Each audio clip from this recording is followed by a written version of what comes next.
وَيَسْأَلُونَكَ عَنِ الرُّوحِ قُلِ الرُّوحُ مِنْ أَمْرِ رَبِّي، سورہ بنی اسرائیل کا رکوع نمبر 9 اور 15ویں پارے کا بھی رکوع نمبر 9، اور سورہ بنی اسرائیل کا رکوع نمبر 10 بھی اور 15ویں پارے کا بھی رکوع نمبر 10۔ ہم ان دونوں رکوع کی تفسیر اب شروع کر رہے ہیں۔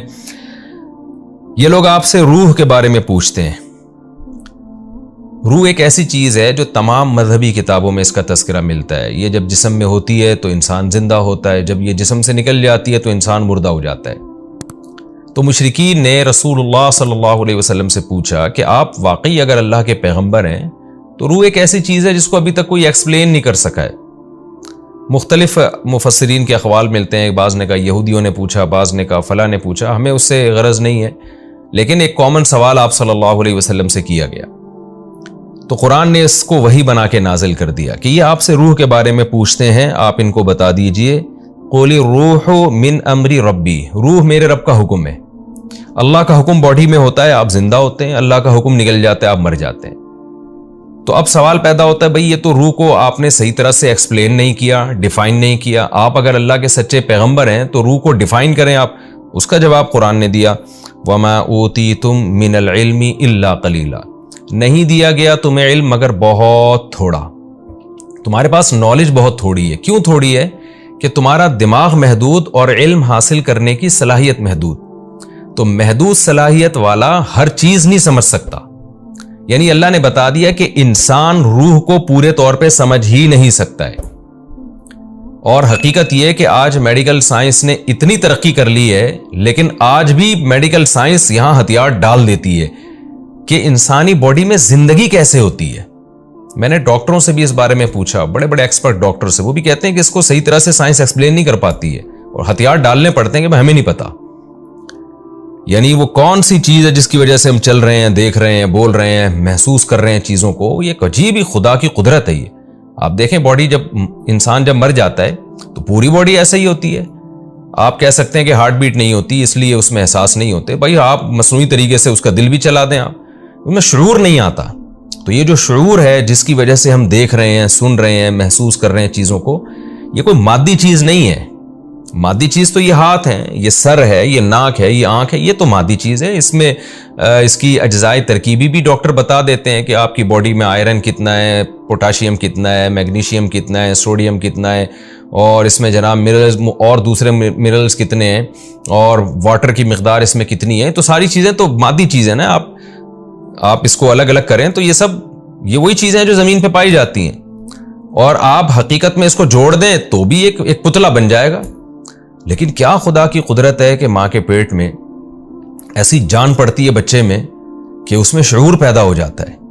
تو یہ ایک ایسی چیز ہے جس کو قرآن نے بتا دیا کہ تمہیں علم بہت تھوڑا دیا گیا ہے۔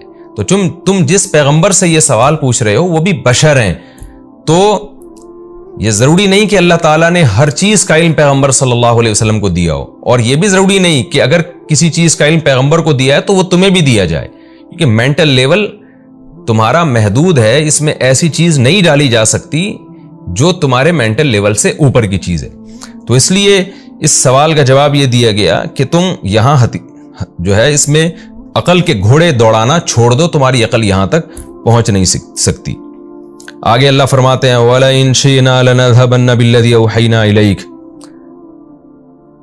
عین ممکن ہے رسول اللہ صلی اللہ علیہ وسلم کو اس پر ایک رنج ہوا ہو۔ یہ بات میں نے کسی تفسیر میں نہیں پڑھی ہے، میں اپنے ذوق سے یہ بات کہہ رہا ہوں کہ اگلی آیت اور پچھلی آیت کا جو ربط ہے، جو مفسرین ربط بیان کرتے ہیں وہ تو ایک نارملی ایک ربط ہے، لیکن میرے اپنے ذوق سے ایک بات کہ جب اللہ تعالیٰ نے نبی صلی اللہ علیہ وسلم کو بتایا کہ آپ اور آپ کے ماننے والے روح کی حقیقت تک نہیں پہنچ سکتے کیونکہ انسانوں کو ہم نے علم بہت تھوڑا دیا ہے، تو ممکن ہے رسول اللہ صلی اللہ علیہ وسلم اس پہ غمزدہ ہوئے ہوں کہ میں روح کو ایکسپلین نہیں کر پاتا کیونکہ اللہ نے مجھے بھی علم محدود دیا ہے۔ تو اللہ نے آگے بتایا کہ اے محمد صلی اللہ علیہ وسلم، جتنا علم اللہ نے آپ کو دیا ہے نا، اللہ چاہے وہ بھی چھین لے، اللہ کو اختیار حاصل ہے، لہذا جو علم آپ کو ملا ہوا ہے اس پر بھی آپ اللہ کا شکر ادا کریں، اور وہ بھی عام لوگوں سے بہت زیادہ ہم نے علم دیا ہے۔ تو یہ اللہ کی دین ہے، اللہ کی فضل ہے، اللہ کا فضل ہے آپ کے اوپر۔ ہم چاہیں تو یہ علم بھی لے لیں آپ سے۔ تو جتنا علم اللہ نے آپ کو دیا یہ اللہ کی طرف سے آپ کو دیا گیا ہے، یہ انسان کا کمال نہیں ہے۔ ہم چاہیں تو یہ علم واپس بھی لے سکتے ہیں. تو اس لیے جب اللہ نے اپنے فضل سے آپ کو ایک علم دیا ہے تو آپ اس پر اللہ کا شکر ادا کریں, اور جس چیز کا علم اللہ نے آپ کو نہیں دیا اس پہ آپ رنجیدہ اور افسوس نہ کریں. آپ اس کی مثال ایسے ہے جیسے ایک شخص ہو جس کو کسی نے بہت ساری چیزیں لا کے گفٹ کر دی ہوں, کوئی چیز نہ ملی ہو, اس پہ وہ رنجیدہ ہو, تو ہم اسے کیا کہتے ہیں کہ بھئی یہ جو آپ کو یہ چیز ملی ہے یہ بھی آپ کی محنت سے نہیں ملی ہے, یہ بھی کسی نے آپ پر احسان کر کے آپ کو دی ہے. تو جو چیز آپ کو کسی کے احسان کی وجہ سے ملی ہے اس پہ تو آپ کو شکر ادا کرنا چاہیے, اس میں یہ دیکھنا کہ فلاں چیز کیوں نہیں ملی, فلاں چیز کیوں نہیں ملی, یہ اس کا موقع نہیں ہے. تو اللہ بھی اپنے حبیب صلی اللہ علیہ وسلم کو گویا کہ تسلی دے رہے ہیں کہ ہم نے جو آپ کو علوم عطا کیے ہیں, ہم چاہیں تو یہ علوم بھی آپ سے واپس لے لیں. تو انسان کو جتنا علم اللہ نے دیا اس پہ اس کا شکر ادا کرے, اور جو چیزیں اس کے مینٹل لیول سے اوپر کی ہیں ان چیزوں کا علم حاصل نہ ہونے کی وجہ سے غمزدہ نہ ہو, کیونکہ ہمیں تو جو بھی ملا ہے اللہ کی وجہ, اللہ نے ہمیں بھیک میں دیا ہے گویا کہ وہ.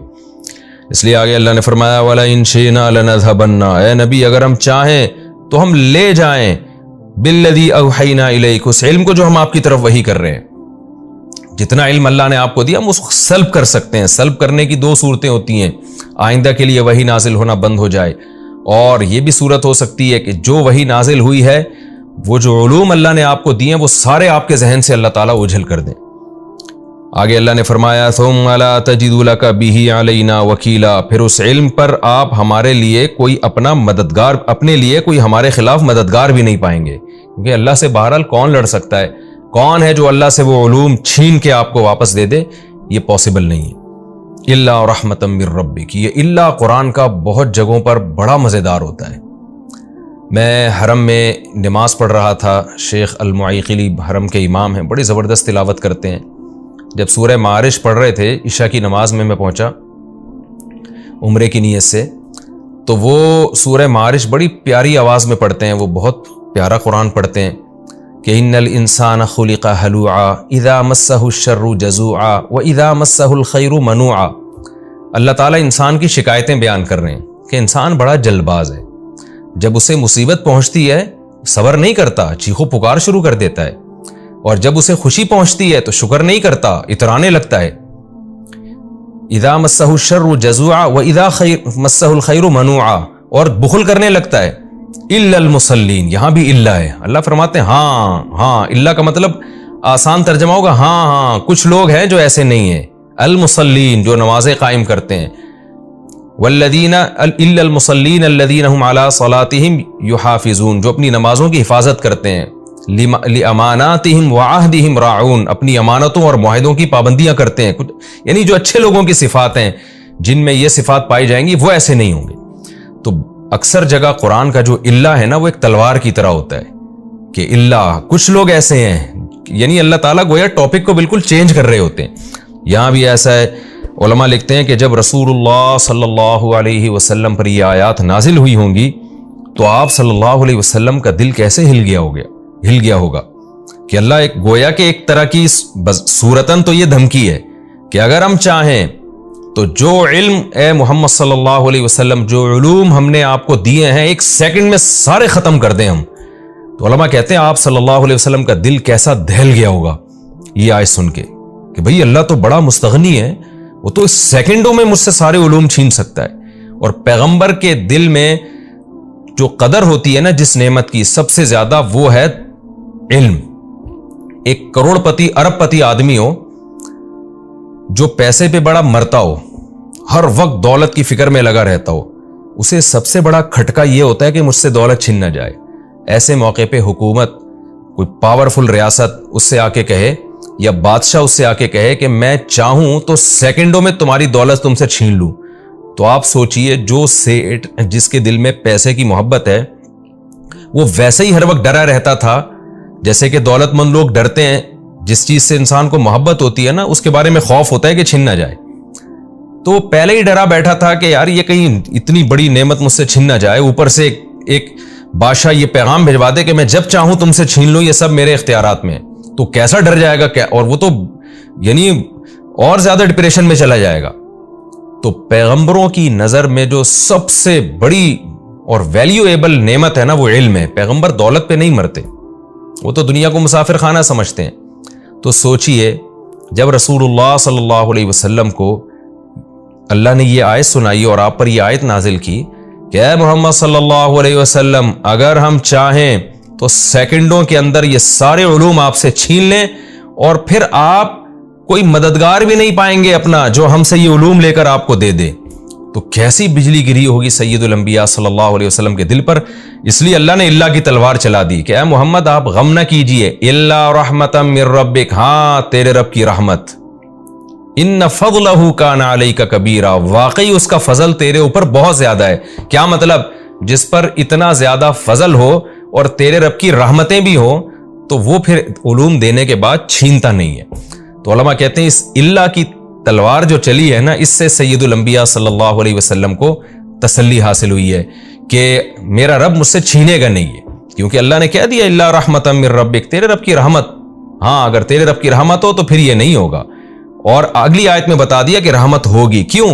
ان فضلہ کان علیک کبیرا، اے محمد صلی اللہ علیہ وسلم بے شک اس رب کا فضل تیرے اوپر کبیرہ بہت زیادہ ہے۔ تو جب جس پر بہت زیادہ فضل ہوتا ہے اس سے اللہ نعمتیں چھینتا نہیں ہے۔ آگے اللہ فرما رہے ہیں قل لئن اجتمعت الانس، اے نبی آپ ان سے کہہ دیجئے، اب جو اللہ نے آپ صلی اللہ علیہ وسلم کو علوم دیے، ان علوم میں قرآن تو سب سے بڑا علم ہے اور آپ صلی اللہ علیہ وسلم کے نبی ہونے کی بہت بڑی دلیل ہے۔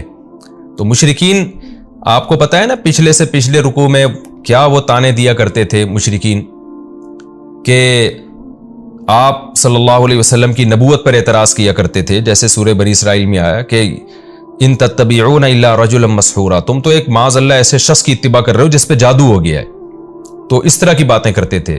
تو اللہ نے بتایا کہ اے مشرکین اگر تم یہ سمجھتے ہو کہ یہ علوم اللہ نے نہیں دیے پیغمبر صلی اللہ علیہ وسلم کو، خاص طور پہ جو قرآن ہے، بلکہ انہوں نے خود سے یہ گھڑ لیا ہے اور نسبت اللہ کی طرف کر رہے ہیں، تو اے نبی آپ ان کو اعلان کر کے بتا دیجئے کہ میں تو اکیلا ہوں نا، میں نے معاذ اللہ فرض کر لو اکیلے یہ قرآن بیٹھ کے بنایا اور یہ آیتیں میں تمہیں سنا رہا ہوں، میں تمہیں چیلنج کرتا ہوں کہ تم اکیلے نہیں، تمام انسان اور تمام جنات مل کے اس جیسا تم بھی قرآن لے آؤ نا، اور تم سب ایک دوسرے کی مدد کرو۔ ایک تو یہ ہوتا ہے نا کہ سارے اپنے طور پہ بیٹھ کے آیتیں بنانا شروع کر دیں، تو کوئی نہ کوئی تو ممکن ہے نکال کے لے آئے ایسی آیتیں۔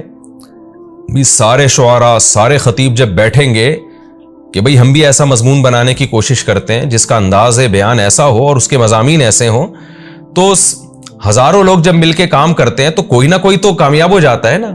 تو اللہ کہتے ہیں یہ طریقہ بھی اختیار کرو، اور اگر اس میں ناکام ہو جاؤ، کوئی بھی اس جیسا قرآن نہ لا سکے، تو پھر سب مل کے کوشش کرو کہ بھئی ہم ایک دوسرے کو مشورہ دیتے ہیں کہ ایک آیت بناؤ اور پھر بڑے بڑے فصیح اور بلیغ شعراء کو لے کر آؤ، خطیبوں کو لے کر آؤ، ان سے کہو کہ بھئی اس آیت میں بتائیں کہ کیا ہم چینجنگ کریں کہ یہ ایسی بلیغ بن جائے جیسے قرآن کی آیت ہے، اور یہ جملہ، یہ سینٹنس آپ بتائیے، ایسا مضمون ہم پیش کریں لوگوں کے سامنے۔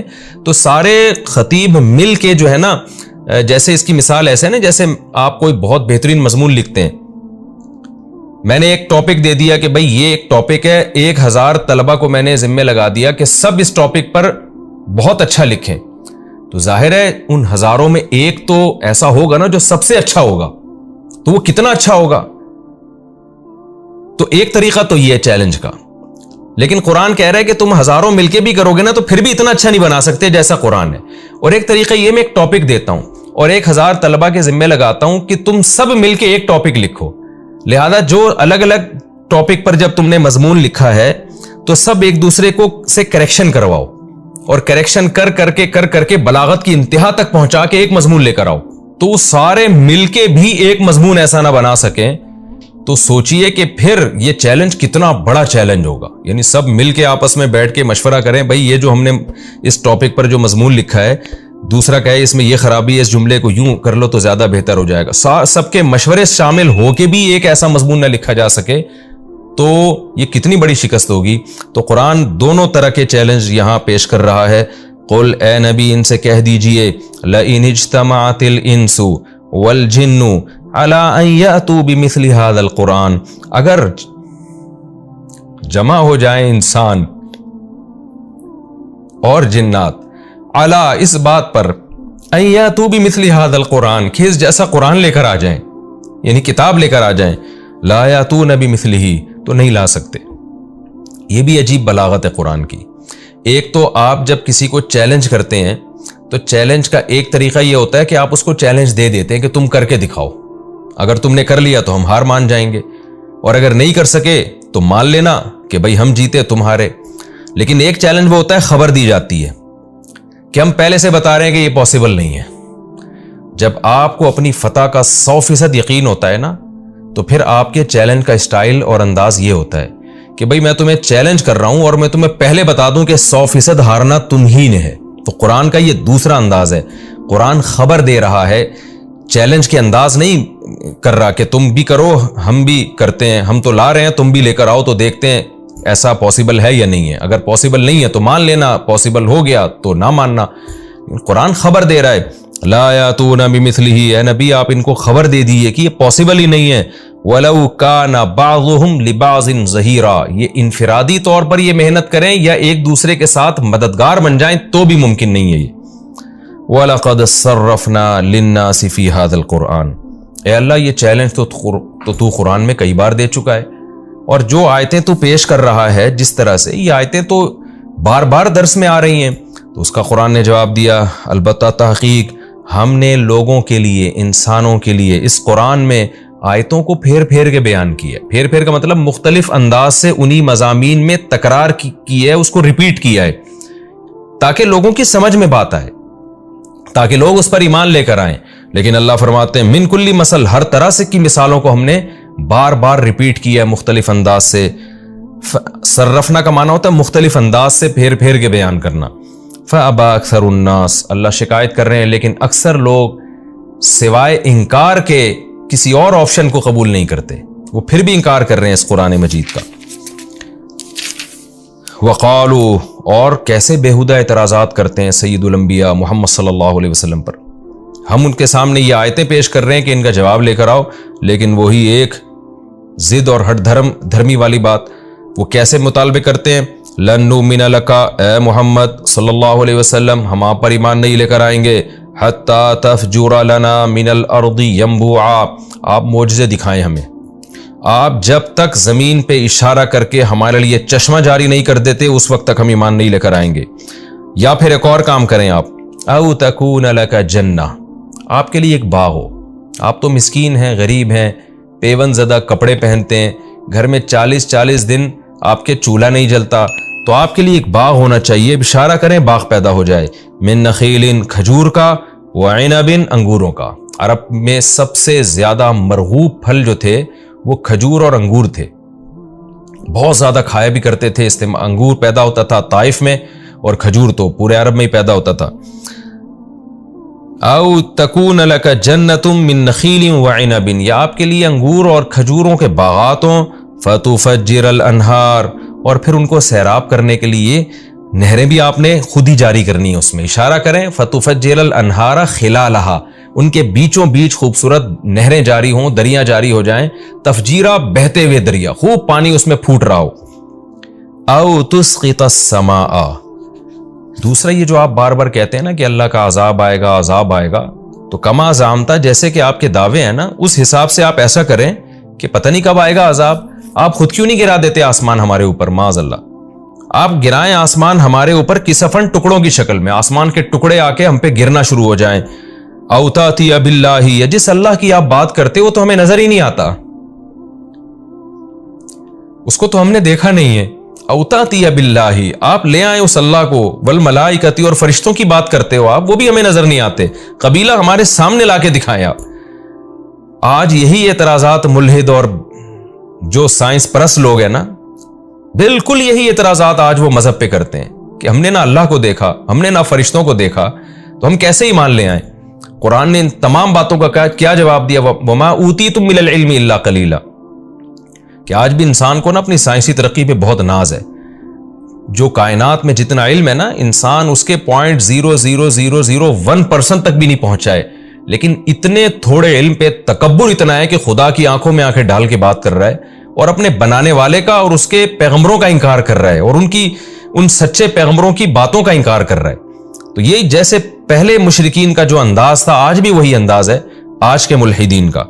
اللہ کہتا ہے او یکون لک بیت من زخرف، یا ایک اور بات ہم آپ سے چاہتے ہیں کہ آپ کے لیے ایک گھر ہو سونے کا. آپ تو بھائی اللہ کے لاڈلے ہو نا، آپ کہتے ہو میں اللہ کا لاڈلا پیغمبر ہوں، تو یہ غربت میں کیوں آپ کا وقت گزر رہا ہے؟ سونے کے آپ کے پاس محلات ہونے چاہیے. او ترقی فی السماء، دوسرا یہ کہ آپ کے تو اللہ سے اتنے تعلقات ہیں اور آپ اللہ کے محبوب ہو، اور ظاہر ہے جب آپ پیغمبر ہو تو آپ کے پاس تو بڑی طاقتیں ہوں گی، تو آپ آسمان پہ کیوں نہیں چلے جاتے؟ ہمارے سامنے آپ جائیں، آسمان کو چھو کے آئیں. وَلَن نُؤْمِنَ لِرُقِيِّكَ، اور پھر بطور مذاق کے یہ بھی کہتے تھے کہ اے محمد صلی اللہ علیہ وسلم، یہ نہ سمجھنا کہ آپ آسمان پہ چلے گئے اور نیچے آ گئے تو ہم مان جائیں گے، کیونکہ معراج پہ تو نبی نے دعویٰ کیا تھا نا میں آسمان سے ہو کے آیا ہوں. تو یہ نہ سمجھ لینا کہ آپ چلے گئے اور نیچے آ گئے تو ہم مان لیں گے، نہ نہ نہ نہ. حَتَّى تُنَزِّلَ عَلَيْنَا كِتَابًا، ہم اس وقت تک نہیں مانیں گے جب تک آپ ہمارے اوپر ایک کتاب لے کر نہ آئیں، نقرأہ، جس کو ہم پڑھیں، اپنی آنکھوں سے دیکھیں. اس کتاب سے یا تو قرآن مراد ہو سکتا ہے کہ جبریل کیوں لے کر آ رہے ہیں، آپ آسمان پہ جاؤ، اللہ آپ کو کتاب دے، ہم دیکھیں لے کر آ رہے ہیں اور پھر لے کر آئیں تو ہم پھر مانیں گے واقعی اللہ نے دی آپ کو. یہ تو آپ پہ جبریل آ رہا ہے، نہ جبریل ہمیں نظر آتا ہے نہ وہی ہمیں نظر آتی ہے. اور دوسرا اس کتاب کا مطلب دستاویز ہو سکتی ہے کہ آپ آسمان پہ جائیں تو خدا کی طرف سے کوئی سرٹیفکیٹ ملے، آپ کو دستاویز ہو جس پہ اللہ کے سائن ہو، جیسے عربوں میں عادت تھی مہر ہو، ہمیں یقین آ جائے کہ واقعی آپ اللہ سے ملاقات کر کے آ رہے ہو. تو ورنہ ایسا نہ ہو نظر کا دھوکہ ہوگا، پھر تو یہ ہو سکتا ہے نظر کا دھوکہ ہو جائے ہمیں. تو ایسے جائیں اور ہمارے سامنے یہ سب چیزیں لے کر آئیں. تو ہمارے نبی کو اللہ حکم دے رہا ہے کہ ان سب باتوں کا ایک جواب دیں. آپ کیسے آرے چلتے ہوں گے رسول اللہ صلی اللہ علیہ وسلم کے دل پہ جب ایسے بیہودہ اعتراضات ہوتے ہوں گے، اور نبی کا ویژن کتنا کلیئر. جب ایسے مطالبے کیے گئے، ایک ہی بات کہ میں بشر ہوں، میں انسان ہوں، میں پیغمبر ہوں، میں اللہ کا پیغام تم تک لے کر آیا ہوں، میں نے خدا ہونے کا دعویٰ تھوڑی کیا ہے. تو قل، اے نبی ان سے کہہ دیجئے سبحان ربی، میرا رب ہر عیب سے پاک ہے. میں یہ سارے کام کرنے لگوں تو تم تو مجھے کو خدا بنا لو گے. میں تو انسانوں کو خدا سے ملانے آیا ہوں، نہ کہ خدائی کا دعویٰ کرنے آیا ہوں. تو سبحان ربی، میرا رب ہر عیب سے پاک ہے، میں اس کے فضائل سنانے کے لیے آیا ہوں، اس کی توحید بیان کرنے کے لیے، اس کی طاقت قدرت بیان کرنے کے لیے آیا ہوں. یہ سارے کام میں کرنا شروع کر دوں تو تم تو مجھے خدا مان لو گے. اور الوہیت کا دعویٰ میں تھوڑی کر رہا ہوں. اگر میں اپنے بارے میں دعویٰ کروں، دیکھیں دلیل ہمیشہ دعوے پہ دی جاتی ہے. اگر کوئی دعویٰ کرے کہ میں خدا ہوں تو اس کے ذمہ دلیل یہ ہے کہ وہ اپنی طاقت کا مظاہرہ کرے. اگر کوئی دعویٰ کر رہا ہے کہ میں ڈاکٹر ہوں تو دلیل کیا ہے کہ وہ لوگوں کا علاج کر کے بتائے. اگر کوئی یعنی جو بھی آپ کا جس ہنر کا بھی آپ دعویٰ کرتے ہیں نا، تو لوگ آپ سے اس پر دلیل مانگتے ہیں کہ یہ ہنر آپ میں ہے، اس کی کیا دلیل ہے آپ کے پاس. یہاں بھی یہی انداز ہے سید الانبیاء صلی اللہ علیہ وسلم کا کہ اللہ آپ سے کہہ رہے ہیں کہ آپ نے خدا ہونے کا دعویٰ تو نہیں کیا نا. جو رب خدا ہونے کا دعویٰ کرتا ہے وہ اپنے طاقتور ہونے کے دلائل دیتا ہے کہ اس نے آسمان بنائی، آسمان بنایا، زمین بنائی، اور یہ ساری چیزیں اس نے بنائی ہیں. تو آپ صاف طور پہ کہہ دیجئے سبحان ربی، میرا رب ہر عیب سے پاک ہے. هل كنت الا بشر رسولا، نہیں ہوں میں مگر ایک انسان، رسولہ اللہ کا پیغمبر ہوں. تو انسان یہ سارے کام نہیں کر سکتا، میں نے خدا ہونے کا دعویٰ نہیں کیا.